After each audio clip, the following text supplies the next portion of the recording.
Hey there, Drew Rebar, Auditing Reno 911. Do you ever go to the government needing help and always come away disappointed? You ever feel like the government helps you? That's the question. I don't. I think the government tries to harm me personally.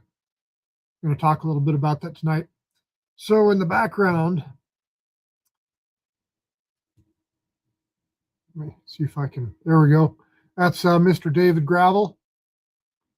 He is now retired, but he was a supervising investigator for the Nevada Transportation Authority. And the gal right behind me here, that's Ms. Julie Butler. She is the ex-director of the Nevada DMV, and she is a candidate against me for Nevada Assembly, so she's running for the Assembly. And then let me move over here a little bit. That man right there, well, that's Nevada Chief of Police J.D. Decker. And I'm saying they're all committing crimes. And I'm going to show you tonight where. And I'm going to show you tonight how it cost a man named Steve Barnes. Good God, I'll have to ask Steve. I would guess in the hundreds of thousands of dollars is what they've cost this one man's business and cost him personally. And I've shared some of that here. But Steve sent over some information the other day that proves exactly why he's innocent of the charges that the Nevada Transportation Authority put against him when they gave him citations, impounded his car. Eventually, his cars was sold off at an auction, as I understand it. So he owes, say, roughly $10,000 in fines to the government, and he lost his cars for his business. That's a messed up thing. And so anyways, let me share the email here with you. And this is an email from a man named David Gravel. So again, just put a face to David. There's David right there. That's Mr. David Gravel. But what you're seeing in this email is a bunch of legal mumbo jumbo. But it basically defines when the state of Nevada has authority and when federal government has authority over transportation. And what this email does is it reverses a, pull this up here for you. If I can go find it. There it is.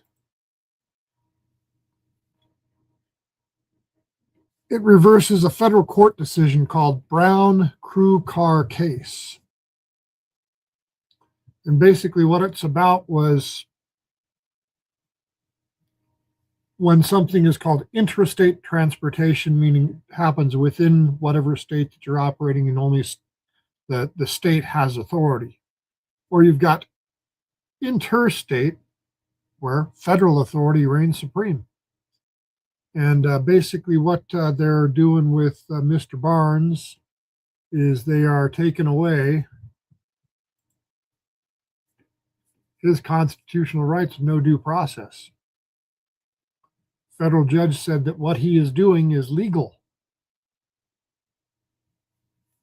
And then and that happened in 2009. And then all of a sudden,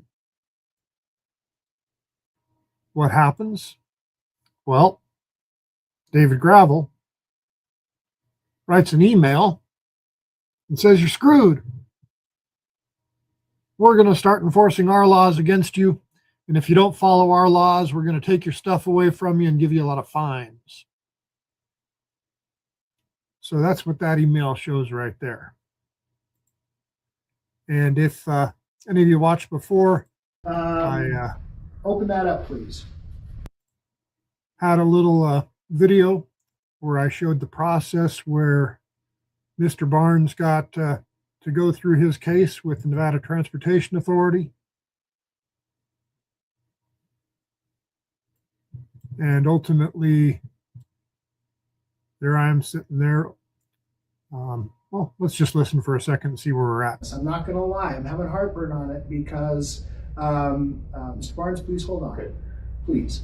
I'm having heartburn on this because I still feel that, and perhaps it's, I mean, we're going to have to play this out at some time. We're going to have to, you know, let it go to court and let a judge decide as to whether those flight crews in procurement are considered part of, if they're just passengers on the aircraft, or they are indeed part of the flight crew. I happen to believe that they're part of the flight crew.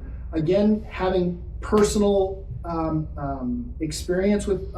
So right here, we're talking about flight crews coming in for medical procedures. Basically, they're what these flight crews are doing that Mr. Barnes' limousine company was transporting, is they were going from the airport with this medical crew, and then they were going to the hospital to get the organs, do all the organ stuff, or deliver organs or whatever they're doing, and then they're heading back to the interstate air flight. So basically, the reason it's all one trip is this crew left their state wherever they were at, flew into Nevada, got off the airplane, went and did their job, came back to the airplane, got on the airplane, and left. And evidently, this is an illegal action that Mr. Barnes cannot transport them because the Nevada Transportation Authority says that it's intrastate transportation, not interstate, when in fact they're moving from state to state harvesting organs. Hopefully they're saving lives. A lot of this stuff of organ procurement and you know, I mean, this is, and maybe I'm too close to this to make this kind of a decision. This is near and dear to my heart, and organ procurement, any interruption in organ procurement is potentially going to cost someone some of their lives. And I want to commend the way that this all went down, just for the way that things were dealt with ultimately, but it could have had a much worse outcome. I have one more thing to say, please. I have one more thing I want to say. Spark? Okay, so we do many of these. We've done hundreds of these. Almost all of them are in California. So what happens is that, let's just say the pilots run out of hours. Let's just say, Chairman, I'm sorry again. Mr. Barnes said we do hundreds of these. It's not on the agenda. Okay, the only one. All right, just I want to give you some context. I just want to give you some context. Mr. Barnes, she is correct. Okay, here's the thing. So what happens is, if the flight crew runs out of hours, they have to take off or they can't fly. The organ now must go somewhere. So in many cases, we take the organ from the hospital and the person who's got the organ, it's only one person generally, and then we'll drive it somewhere because it can't be flown there because there's no plane that can take it there. The pilots are out of hours. So now, Chairman, again, this is irrelevant to the case. No, because we're talking about the second part of it. I have asked Mr. Barnes to stay. You're talking about the second part. Miss Wilburn. I just want to finish. Miss Wilburn, just hold on for a second. I'm gonna let him just go ahead and complete his thought. I just want to. So when this organ comes out, there could be complications. These flight crew, they're limited by hours. Either they have to park the plane and not fly, or they have to fly out of there somewhere else to get somewhere else. And the surgeons are separate. The organ and the person that babysat that organ and that machine, on many occasions, we are then told, hey, you've got to drive this machine and this person somewhere because the plane's not able to take it, or it could be weather related. So the second part of the trip is never guaranteed that you even get the second part, okay. or where are you going to go from? And I'll even, like I said before, if the first part was legal, why do we assume that the second part was illegal? But again, we don't even know what the second part was because there was no second part. We were impounded. All right. Thank you, Mr. Barnes. You're welcome. Right there, he just said that they impounded his vehicle. Okay. Anyone else? Mr. Rebar? Go ahead. You have 3 minutes. Drew Rebar, A&A Towing. I am a certificated carrier in the state of Nevada, CPCN 7209. Mr. Chairman, I'm sorry, this is not public comment. Mr. Rebar is not a respondent in this case, nor is he legal counsel. He shouldn't be speaking in this case. He wasn't there. I'm taking public comment right now, Miss Wilburn. Go ahead, Mr. Rebar. Thank you. This is public comment. I believe That's I was 3 minutes. around when this law was put into effect. My industry is a beneficiary of this law. I impound vehicles at the order of the NTA and store them, and we charge a fee and we enrich ourselves. The way I'm hearing things described is the authority is impounding vehicles before the crime is committed. The NTA, by their actions of targeting me with David Gravel and supervising investigator Foster, that's now the chief, lying on the public record, I have great concerns with regards of the integrity of many individuals within the Nevada Transportation Authority. And why do I have those feelings about I'm going to that? handle my piece of it one way. I can tell you what my concerns are with this, and we can try to address that on the NTA stuff. Or you can play Mr. Lawyer, talk about stop and frisk, constitutional law. He really Nothing to do with My that, issue okay? is, doesn't like the Constitution. no, all of this is constant, so you're saying this law is more important than the Constitution, that's Okay. my I'm not issue gonna- with do you want to this talk to me law. about this or not? Are you charging category C first aid storage again? Well, if you wanna write me a ticket, and I'll Okay. answer those questions, He's an angry little man. Watch him with the papers now. You got it, you got it. okay? But you also may lose your qualified immunity. So that's David Gravel. That's the guy we're talking about The here. way that they carry out their jobs as they appear to target certain individuals. The way that this law seems to have been carried out over my roughly 20 years of experience in dealing with the NTA doesn't always seem to be blind justice. I have a great constitutional issue with the way the Transportation Authority is doing this. I think you have great problems, especially with the Supremacy Clause, and not adopting the federal CFRs that regulate interstate under your DOT numbers, especially when dealing with aircraft and medical cases. There seems to just be a problem here. How is this a benefit to the people of not only our state and community, but the nation that are having medical issues and need these body parts from somebody that may unfortunately be deceased to go and benefit somebody that's alive and going to hopefully contribute to our overall society and nation? This just appears to be wrong on so many levels. And I believe this all came about in regards to a man named Bob Ferriman years ago. Bob Ferriman went so far to escape the reach of the Nevada Transportation Authority that he went to, where was it? Puerto Rico or wherever, and got a Puerto Rican driver's license so that the Nevada Transportation Authority couldn't take his driver's license away. Then he became a lobbyist and lobbied to our Assembly and our Senate in order to deal with some of the corruption that he found here. I just find that this is, how is this whole thing helpful to the public and benefiting the public? How is it constitutional? And how is it honoring our federal oversight and federal supremacy? And the Transportation Authority doesn't want to adopt these regulations. Thank you very much, Drew Rebar, A&A Towing. Thank you, Mr. Rebar. You're right on time. You got 3 minutes down. I've been I didn't practicing. even have to call you out. That's impressive. I've been practicing. Impressive. There's Thank you so NFL much. teams that could use you. All right. Any public comment down in Las Vegas, and then I'll go to online. Members of the audience who wish to comment? There are no members of the audience who wish to comment, Mr. Chairman. I think we may have someone online. I know we had Mr. Kaplan online earlier who made a comment under general public comment. Mr. Kaplan, are you still online? Would you like to make public comment?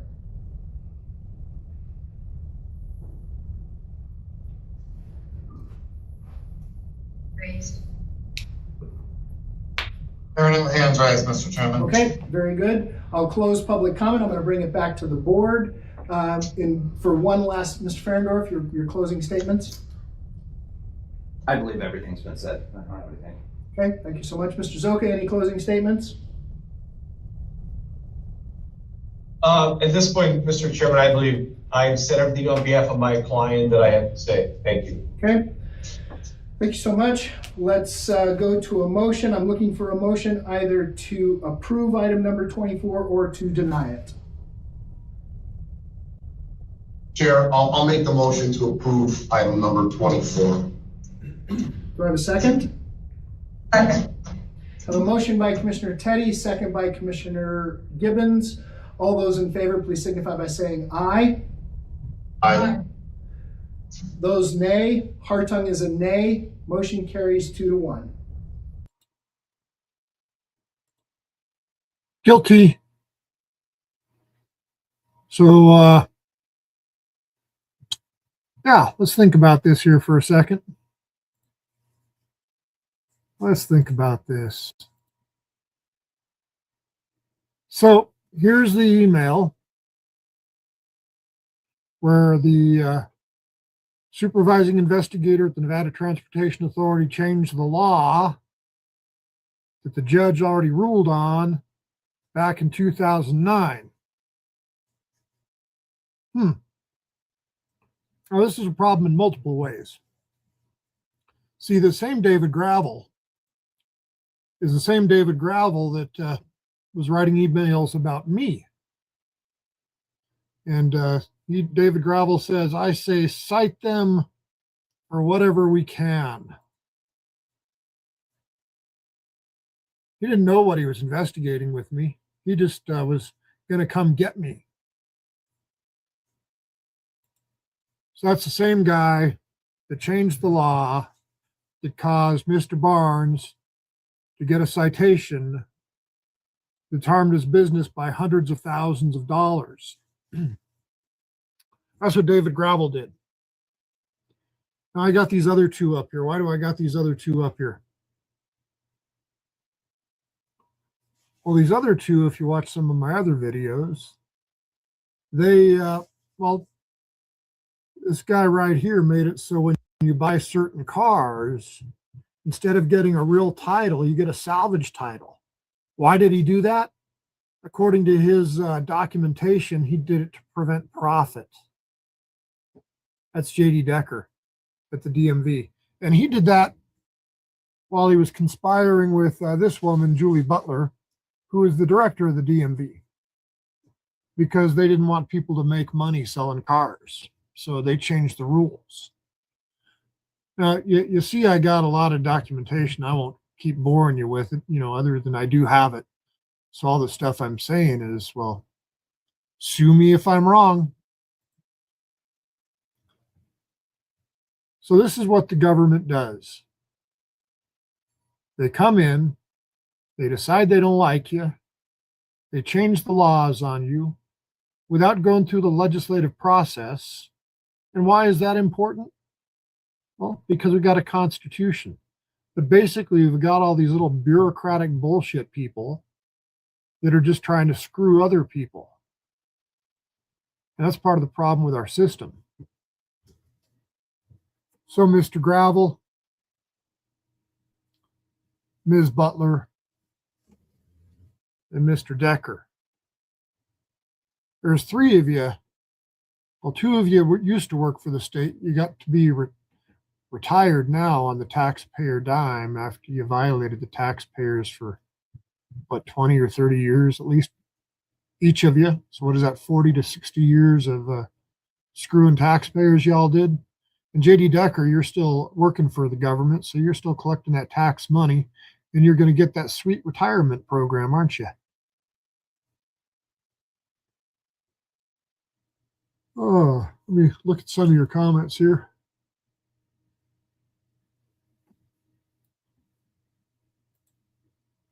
Hey, Matthew, how you doing? So Matthew says, elected and appointed lifetime criminals, the main problem is unless an American is affected directly, they allow representatives and bureaucrats to run their lives while lobbyists and corporations fill seats where citizens once Sat. Yep.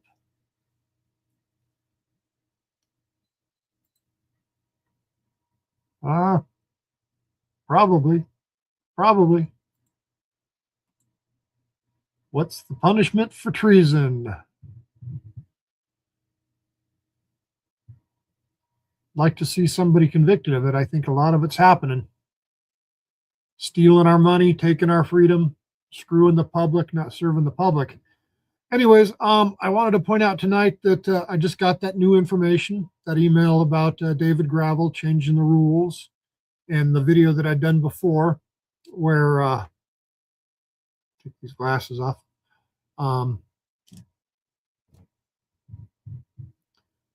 Where they're changing the laws just because they can. A supervising investigator of a state agency, you just saw, they changed the law themselves. Not your legislators, not your governor, not anybody you voted for,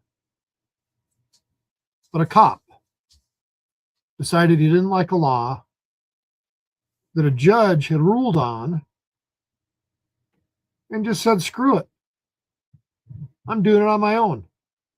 That's what all these people up here have been doing. Whether it was the director, the ex-director of the DMV, argue the current director of the DMV, Tanya Laney, is doing that too. I'll show you some of that. JD Decker is still up to his old tricks. Just back in August, he was changing the rules on me again. I got documents on that. So the people we got that are running all these state agencies, they all need to go. They're all corrupt, in my opinion. Anyways, that's what I wanted to tell you tonight. Thanks for watching. Merry Christmas, happy holidays, and Happy New Year. But definitely Merry Christmas. Have a good night.